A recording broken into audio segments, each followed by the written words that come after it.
right, let's get started. First of all, I want to thank everyone for coming to today's session um, for TikTok Taught Me, exploring social media and for upskilling, reskilling, and professional development.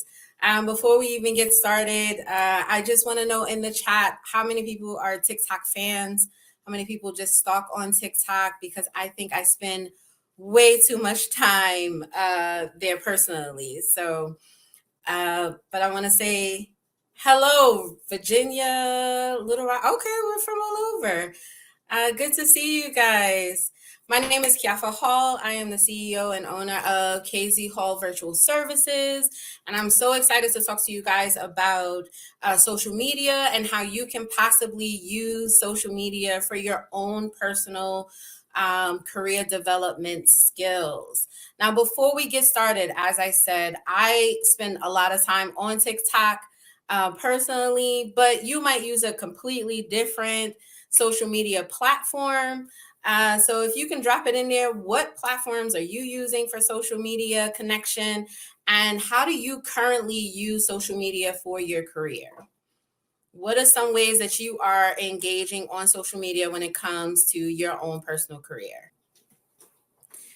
Before we get started, just want to give a description of myself for accessibility purposes. Like I said, my name is Kiafa Hall. I am wearing my teeny weeny afro. I am in my late 30s and African American woman wearing a white shirt, and so excited to be here. So I'm seeing that a lot of people are using social media, TikTok, Instagram, Facebook. Some people are using it for their own networking. The sessions are being recorded, definitely for connections. Somebody is following Black instructional designers. So I'm sure you're following Black and L&D. If you're not, find them on every platform. Definitely use TikTok. Okay, Facebook groups. Okay, so it seems that everyone that's in here is using social media in some particular way. So I want to give some background to how I brought this up as a topic. I come from a background of higher education administration. Straight out of college, I found my first job in higher ed. And I kind of stayed there. I did some work in admissions and front staffing for like student affairs. I also had a chance to do some change management or development. I worked really closely with HR, developing trainings and development. And while I was in higher ed, I got a few degrees. I'll probably do what a lot of people do, a lot of Black women specifically. You just keep going back and getting more and more degrees. So I got my degree in strategic management. I got a degree in learning design. I started studying for organizational leadership. I thought I was going to go and get my PhD. So I did all the things that I thought that I was supposed to do for my higher ed career, even though I started to feel like that maybe that wasn't the career that I wanted to be in. Definitely during the pandemic, and I'm not sure how many other people experienced this, but I started to feel that it was definitely time for me to make a shift in my own career. I had no idea what I wanted to do. I really hadn't spent much time exploring different spaces. I kept trying to make my interests fit into higher ed. And so I wanted to really explore that career shift. But the thing I knew I did not want to do, because I had already did enough, was go back to school. I wasn't looking for another degree. I really wanted to use the skills that I already had to help me in that career shift. And I did know that even though I don't want to take classes, I was a lover of social media. I spent way too much time on TikTok. I was probably on Instagram all the time. I had already started joining Facebook groups for my hobbies. And so I wanted to think about how I could use social media for my own career shift. So as you are engaging with this session, think about how social media currently plays a role in the spaces that you're in, because we're going to talk about different strategies that you might want to implement for yourself, whether you are just looking to update a skill you already have, or if you are looking to switch your career altogether. So why social media? Outside of me just being a social media junkie, right? There is a lot of reasons and places that social media really serve. It is made for connection, for networking, for creating communities, and for sharing information. And there are 4.7 billion people using social media, right? So we have over 1,000 people here on the Learning Exchange, and there are billions more that are engaging in different ways just because of social media. They're sharing information about the news. They're sharing research that they have found. Twitter is a really big place that shares all of their research, a lot of up and coming best practices. I have not visited a restaurant in the past year or two without checking either TikTok, Instagram, or Yelp for a review on a restaurant or recommendation on a movie before watching it. And so 4.7 billion people are sharing this information. And I felt like for me, that was going to be the best way that I was going to figure out what my next steps were going to be. Now, outside of social media being just my personal space, I was also finding that it had a place in the professional setting. So even though I worked in a higher education institution, that really wasn't what you thought of when you thought of professional education, but it does help with self-directed learning. So I don't know how many of us have been in classes, took on new certifications, and you are learning stuff that you already knew, right? You only wanted this small bit of information, but you have to sit through an entire class that is giving you information that you already know just to get this small piece. And so social media helps you to really get learning that is specifically for what you are looking for, right? It also has this natural nature for collaboration and connection. My favorite thing about the conference so far has been the chat section. I don't know if your experience has been the same as mine, but the number of new memes, GIFs, jokes, books that I have seen pop up in the chat section have been amazing. And so you naturally, if you are engaging with something and it connects with you, you want to connect back. And social media, even in a professional space like we're experiencing today, is going to help you with that connection with the information and also the lesson. It's personalizing it and is making it an active experience, right? And so going back to how it helped me thinking about during the pandemic, I can't tell you how many new recipes that I picked up from Pinterest or from YouTube, then try to implement it in my own kitchen to some degree of success, and then try to put my own spin on it. And so that is the important part of learning, right? You take something, a theory, you are then trying to introduce it into your own environment, and then you're going to figure out how to make it fit for you and how it's going to be useful for you. And so, as I'm thinking about making a career shift, or you might be thinking about upskilling or making some other updating for your own career profession, you are going to gain information that you can then adapt for yourself. And that is why it was an attractive way for me to update and make a shift in my career. I'm cracking up because I see in the comment TikTok has made is making so much good food last year. Yeah, I don't even want to talk about the baking section of TikTok. I've spent way too much time. So there's not only just the benefits for it helping you socially, but there's also the professional space and the validation that it is a safe space to go to if you're looking for professional development of some sort, right?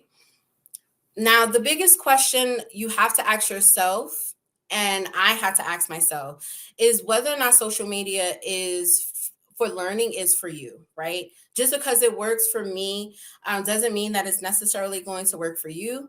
But you have to decide what are the factors that you want to take into consideration. As I said, I started to think about my career and what my next steps were. And I did not want to go back to school. I wasn't looking for a new degree.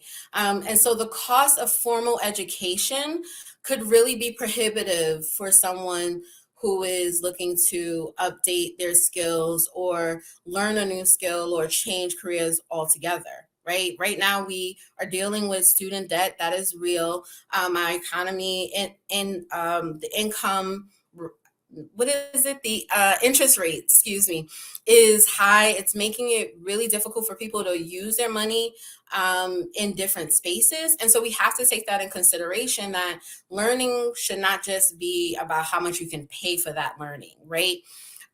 Whether or not you actually need a new degree.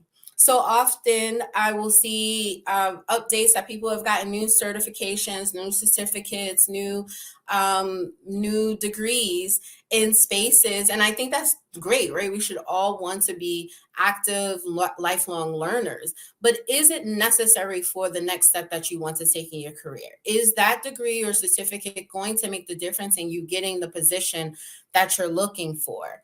Maybe or maybe not. And that's for you to decide. But if it's not, then maybe finding other ways in order to introduce that learning is going to be more beneficial. You also want to think about accessibility of learning opportunities.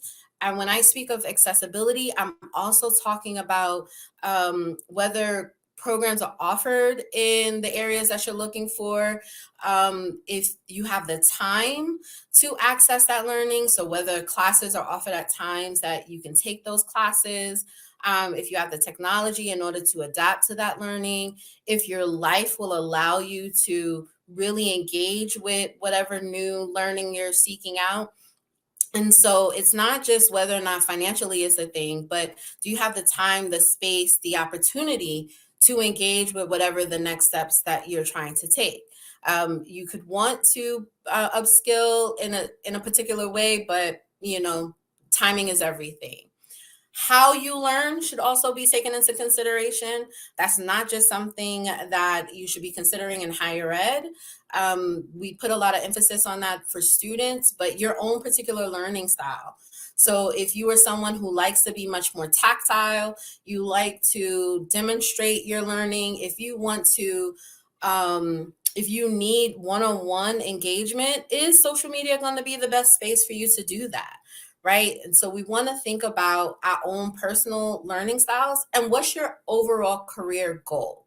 For me, I was looking for a shift in my career, but for you, maybe you are in a position that you absolutely love, but you want to pick up a new skill, right? You want to learn a new system. Maybe it's not necessary for you to necessarily go back to school. Can social media fill that gap for you, even in a small space? So as you are thinking about where you are in your career, what you need for your next step in your career, you may want to consider, are there alternatives that you may not have even considered, like utilizing social media in some particular way?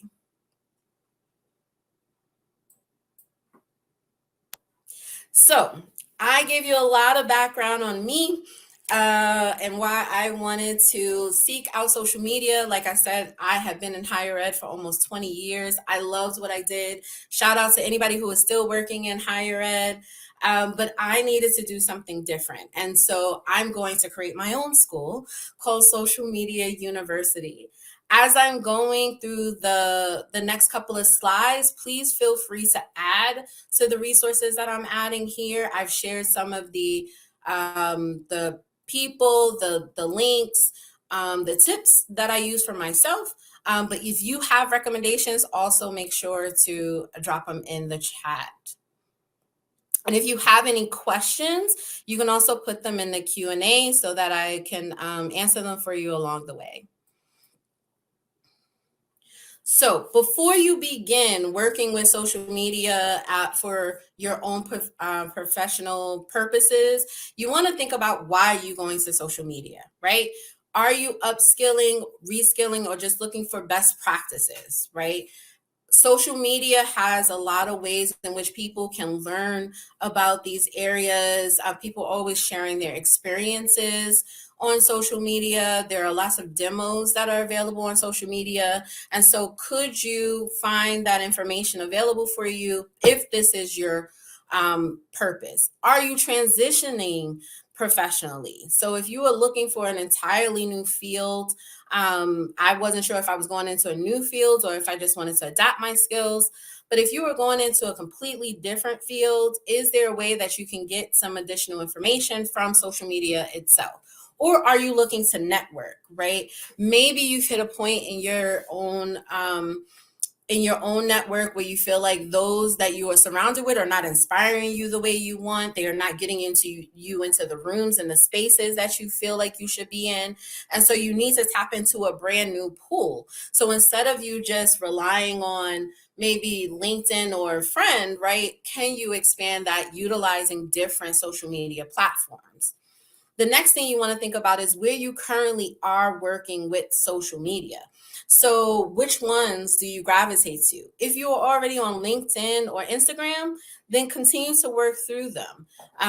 If you are someone like me that spends a lot of time on TikTok, then continue to use it, but don't use more than three if you are starting to work on using social media for professional purposes. You don't want to feel like you're making social media work for you. Like, you don't want this to be an experience that you don't enjoy.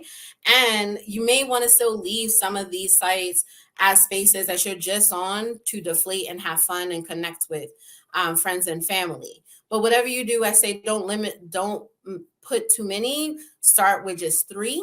And I also recommend consider creating ghost accounts. I worked really hard to make sure that my TikTok had the perfect amount of recommendations for brunch spots in DC, that I was seeing all of the baking recipes that I wanted to see, that I was getting all of the new shots for the Beyonce concert. And so I may not necessarily want to mess up my algorithm by also mixing in more educational or professional development stuff. So creating an account that is the type of search that I am performing underneath my ghost account was also going to allow me to feel more comfortable creating that space. So you also could think about ghost accounts if you are in a position where you don't necessarily want others to know what type of interactions or new connections you're making on different platforms. And so if that there is a way for you to create an account where you can connect with other individuals without jeopardizing your current positions, then I think that that's also important. So think about what's going to work best for you. The last reason I will give for ghost accounts is that it also helps you with organization. So if you are just like in school, right, you had different notebooks that you have for different subjects. When I was in elementary school, I had that name in the upper right hand corner that it was for social studies. If it was English, and this is where I knew I can get my notes. You do want to think about how you are organizing those new posts, those articles that you're finding, the books that you're locating. Create, save, and pin those posts underneath your ghost account. Also use your note app. If I'm going to be on social media anyway, I'm going to be flipping to my phone. I'm going to be on my phone anyway. So flip to the notes app and take a note. Maybe it's the name of a book that you come across or a quote that you have, right? It's already in your hand. It's not something extra you have to reach for. And so it allows that easy access, making it less prohibitive for you to actually engage with the new information. And then create a learning journal. How many people, if you could put in the chat, have ever had a learning journal or used one before? A learning journal is something that's really simple. It can be just a composition notebook, doesn't have to be complicated. But what you want to do is include a date. So if you are working today and you are at the Learning Exchange, you're going to keep a section that has all of the resources that you found. So if someone's name You want to make sure you follow up on LinkedIn, you write that information down. If there were book recommendations, you write that in your journal. And then I also recommend keeping space or a section for emotions, for questions, for feelings, because that can also help trigger thoughts that you forget about a week or two or three down the line, right? So if I see that, it really made me think about how I'm underutilizing my design skills, and can I incorporate that in some way? That, if I refer back to it a week from now, may make me remember, hey, let me look up how I can incorporate this, or if there's tools that's available for me to use. So if you haven't done a learning journal, I definitely suggest trying to use one. It doesn't have to be anything complicated. OneNote is great. I have OneNote on my phone, and it also integrates well into just creating it into a note, Microsoft Word document, copy and paste it into an Excel sheet, any of those options. So love a learning journal, and it's great reference to see how far you've come in your own learning experience.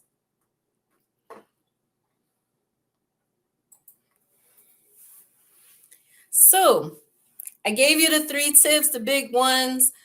Figure out your platform, figure out your why, figure out how am I going to keep all of this together, right? And now you go off and have as much fun as you like on social media. These are some of the strategies that I use on social media to make sure that I was finding information that was going to be helpful to me, right? So the first one is finding topical hashtags. For the Learning Exchange, you probably, if you were advertising for it, there were some clear ones for virtual conferences, Black and L&D, instructional design. What happens is that if you are in social media marketing, that is how they group natural correlated information. So if you're following a hashtag like instructional design, you're going to find a lot of information that's going to be related to instructional design. You're going to find things that are maybe not instructional design directly, but something else that's going to be connected to it. And so it's a natural organization. Don't just let the social media marketers use it for them, use it for yourself as well. You can follow these on different platforms. So on Instagram, just if you type in a hashtag, you find it, you follow it, it will come up automatically in your feed, mixed in just like you will see your friends, your family members as well. The same thing if you're on Twitter or if you're on TikTok. And the more that you're following these, the more information that is going to lead you to similar hashtags, right? You also want to keep in mind that depending on the platform that you are on, the same hashtag could be rephrased in a different way. So for me, Book Talk was really big on TikTok. If you are on Instagram, it's called Business Books. And the more that you are using social media, you will see these switches and follow each one of them so that you stay up to date. I've included some of my favorite hashtags. Of course, I follow instructional design. I really wanted to stay working at home, so work from home was a really big one. And Canva, I use it for all types of flyers and even this PowerPoint. So Canva hacks. If you have a hashtag that you're currently using, can you drop it in the chat? Because I also want to see what you guys are working on. Which one should I be including in my list? And I see a lot of people are using a lot of journals, so I'm very excited about that.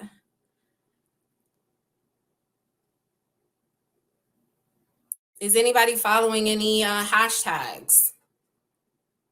I'll come back. LRN chat. Okay. PowerPoint visual design. Ooh, regenerative education. Let me get my notebook out real quick. Okay. So once you start following these hashtags, you're going to find that there are people that continue to pop up on these hashtags as influencers. So we often start to think about influencers as those individuals that are modeling clothes or working with different brands. But there are also influencers that are just in the space of whatever industry that they are most particular for. Funny story, I follow instructional design lady. I've been following her since I started working on my working on transitioning out of my job, and had never put a face to this young lady at all. Just loved all of her posts. Was very excited when I saw her pop up on my timeline. And a couple of weeks ago, I saw that she was also presenting at the Learning Exchange. So if you were able to see Miss Anitra Butler, she was presented yesterday. That is the instructional design lady. I am so excited because it also let me know that the strategies that I was putting in place, finding people, finding individuals, following hashtags, was also leading me into the spaces that I wanted to be in. The industry influencer does not need to be someone famous. It does not need to be the Elon Musk, the Oprah, the Ava DuVernay of the industry, right? It can be just a regular person who is really good at sharing resources and tools, and they can just be an influencer for you. So don't feel like you have to seek out those that are top well-known multimillionaires, also because they probably are not going to give you the experiences that are going to be relatable for you. You also want to check inside the comment section, because if you're like me, sometimes you just want to be a lurker. And so instead of you creating your own content, you will put comments on other people's stuff. And those individuals may have really great insight, really good information that's also going to be valid as you are transitioning. So think about what it is that your goals are for your social media journey, your social media education, and see if the person that is leaving the comments is much more helpful for you getting the resources that you need versus the people that are actually posting. And then the more that you like, follow, share, stitch, repost, pin, all of the things, you're going to get more information that is going to be relevant to the topics that you were looking for. So I really wanted to dive into the instructional design, learning and development spaces, and it may have started with the instructional design lady, but eventually I found the Black and L&D group on Facebook, which made me also meet Mallory in person, who put me onto the LinkedIn group. And so that cycle would not have happened if I was not actively following individuals, being able to find inside of the comments or references to other spaces that were going to be important for me. How do you achieve the status of influencer on social media? So there's a lot of different ways. That the formal way is if they have over like 10,000 followers. It used to be a point that they had to earn their check to say that they were an influencer. Now some people can just pay for that on that platform. But the more that they are posting in this space and they are gathering views and likes and potentially making money, then they will have the status formally as an influencer. But when I say influencer, I'm really just talking about a person who is actively in the space and has a way of sharing information that is valuable to their audience. And so they may not have 10,000 followers, but that person may also just be really good in their niche. And therefore, those who are looking for that information, like you, would want to continue to follow that person. So don't necessarily just look out for the person who has the blue check, quote unquote. Do I have multiple accounts on one platform? Yes, I have 5 different Instagrams. Don't judge me. I also have 2, 3 accounts on TikTok. I think I have 2 on Twitter. One on Pinterest. Yes. So the short answer is yes, I do have multiple accounts. And that is for the specific reason. There is one page that is specifically for me sharing information for my friends and family members and connecting with them. And there's another where I share information for my business. and another that I just use to be in the background. Sometimes it's just easier to go incognito, but I don't necessarily want to mix things up. So, yeah, it's fine. And most people don't know unless you're interacting with them. I've definitely sent a video from my incognito and having my sister say, "What is this? Who are you?" But for the most part, you can toggle between them often enough to be able to make sure that you're keeping your stuff straight. But if that's going to be a thing for you, just write it, keep that notebook, keep it on the side.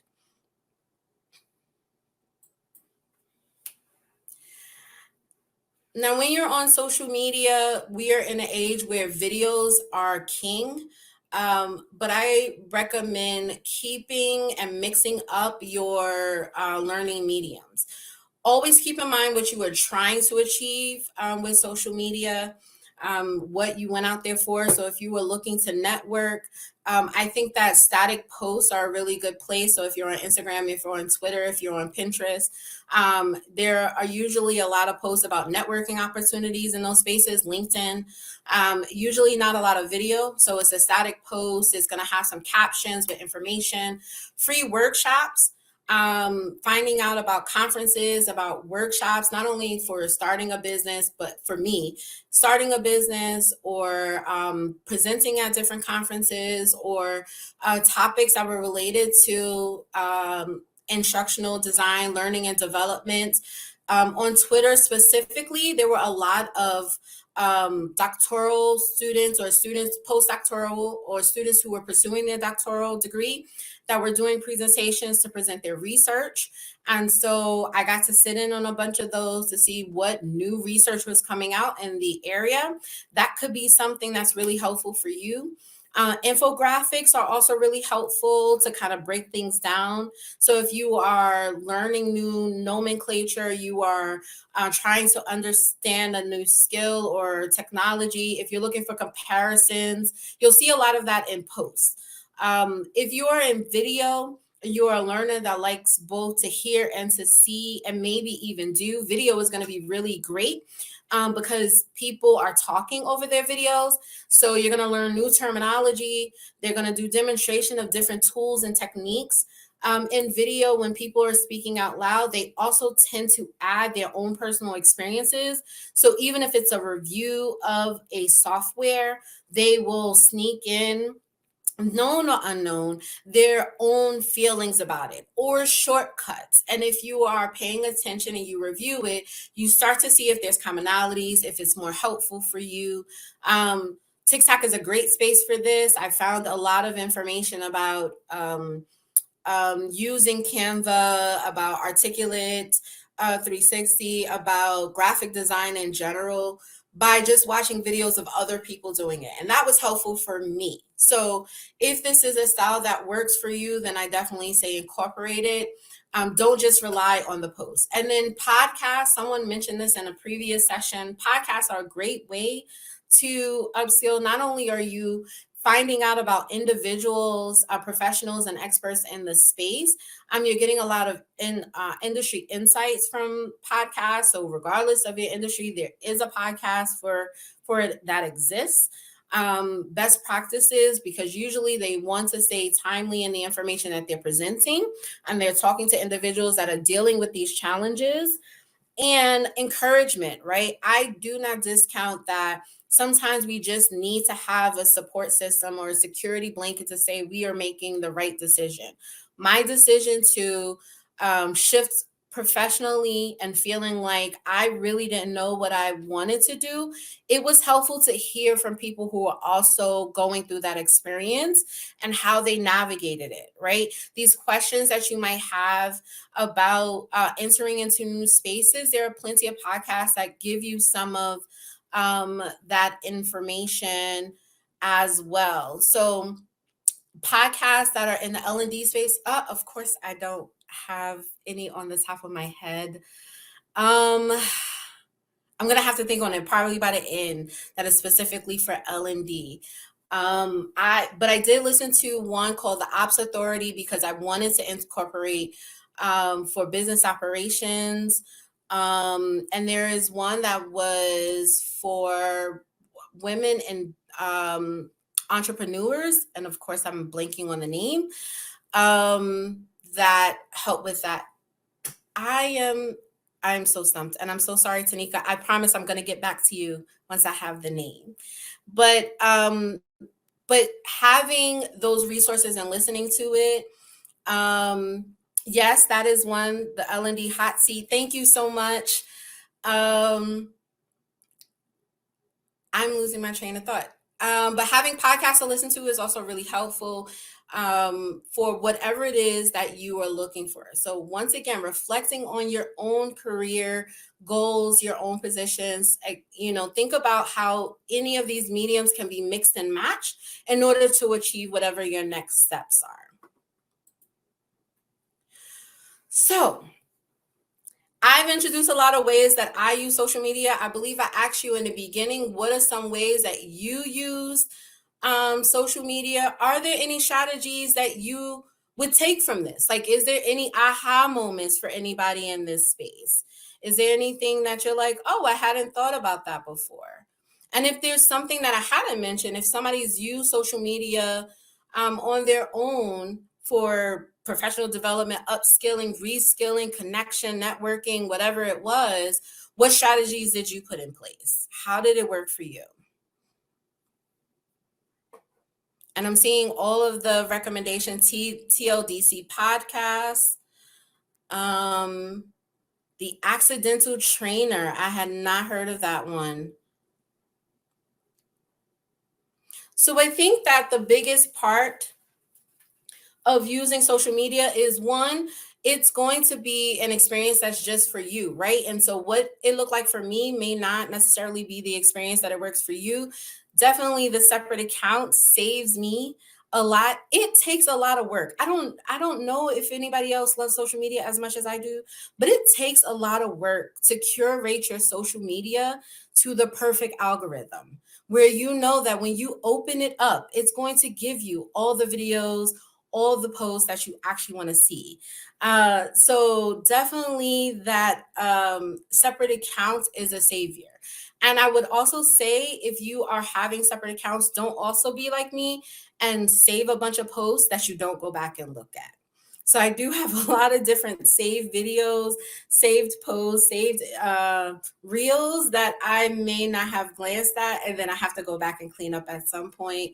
But it's definitely a strategy that I think is also really helpful as I was moving forward. Whether or not you use it a lot or not, right? You want to make sure that you're always giving back more than what you're taking away. That's with any situation. If you are going to be learning, if you are in this space, if you are leading teams, you want to make sure that you're able to pass that information on in some particular way. Let's not harbor it, because you never know what someone else could use once you have adapted this in your own space. And so contribute back. If you are on LinkedIn, if you are on Instagram, every once in a while, add something to your post to let someone know that you are upskilling, that you learned a new skill, that you went to a networking event, that you participated in a conference, that you found a resource, that you read a great book. Share that information back on social media, because someone is watching you the same way that you are watching someone. And so whichever platforms work best for you and you feel the most comfortable, definitely put it to use. Showcase your new skills, especially if you were looking to transition your career in some particular way. You want other people to see that. You want them to know that you know how to use these skills. There's a lot of conversation about portfolios. Make your social media your portfolio in some way. How do you include that? Think about how it can be an extension of your work in some particular way. If you are in a space that allows for it, or if your organization is open to it, collaborate with your HR department to talk about how social media could possibly be integrated into the learning experience. I was just on a panel talking about virtual teams, and you definitely want to think about how training and development is shifting because of our current work environment. And so your HR departments may be looking for recommendations for how to do things new. And if you are finding that you are gaining a new skill, if you have found a new career direction you want to go into, find a way to incorporate that into your work so that people know that you are taking this information and you are able to utilize it effectively. Whether or not you want to apply for a new job or find a new job, maybe job hunt. Look at those job descriptions and see if you now have the skills to utilize in these positions that maybe you didn't think that you were going to be able to do 2, 3, 4 months ago. For me, the use for the social media allowed me to make a lot of decisions. One of them is that I needed to quit my job. And so I was able to step out of higher education as much as I loved it to start my own business, KZ Hall Virtual Services. It's been amazing and been able to apply all of my skill sets for business strategy development, my interest in training and development, my love for graphic design to be able to adapt that into learning and development. And so being able to launch my business was the biggest part of it, that I had the skills, I had the abilities, I knew how to do it. To start a blog, I do blog every once in a while, not as much, but I put that information out there. I got to present at the Learning Exchange because of my connections to different spaces, which I'm very excited about. And I'll be starting my own podcast soon. So my love for social media will continue to grow in different ways. And that might actually lead you into your own vision of what's next for you. You start in one destination and you don't know where you're going to end up. You also want to remember that just because you're using social media, it should not be your only plan. While I love social media, it is not my end all be all, and it shouldn't be so for you. So consider it as part of a larger plan. Really think about what's next for you, what you need in your career, and how you can utilize it creatively. Research. Every opinion is not a good opinion, including my own. And so you want to go back and say, is this replicable for somebody else? Lean into the algorithm, let it lead you down these rabbit holes. You never know who or what you are going to find when you are on social media. So embrace that as well. And don't forget the social part of social media. Say hello, send a DM, reach out, like those comments. You never know. The chat section, even in this session, has been cracking me up. So you want to make sure that you are keeping the social part of it, that you are enjoying that experience, and that you are connecting with the individuals that are sharing this information. And don't discount the silly stuff. It is really helpful in keeping you inspired and to make something that might be a difficult decision for you light and easy for you to participate in. All right, I'm going to check the chat section, but I believe that I have 2 minutes we have to go. Do I have any tips for those looking to utilize social media specifically for getting their business out to the world? Yeah, create an account, create an Instagram account, you or a LinkedIn account, a TikTok. People love on TikTok if you're just talking about your experience, so share it there. Do a demonstration, record yourself doing something, and share it. Don't worry about editing. It doesn't have to be perfect. So just continue to go out and participate. If you put it on stories on Instagram, it disappears in 24 hours, so don't worry about it. I want to thank you guys so much for showing up for this chat. I do hope that you found this information helpful, and that you will utilize some parts of it. Like I said, my name is Kiafa Hall. You can find me on all the spaces. My LinkedIn information, I'm on LinkedIn. I am starting on TikTok. I'm always on Instagram, and you can also find me on Facebook. And it has been a pleasure to share this with you. Thank you so much, guys.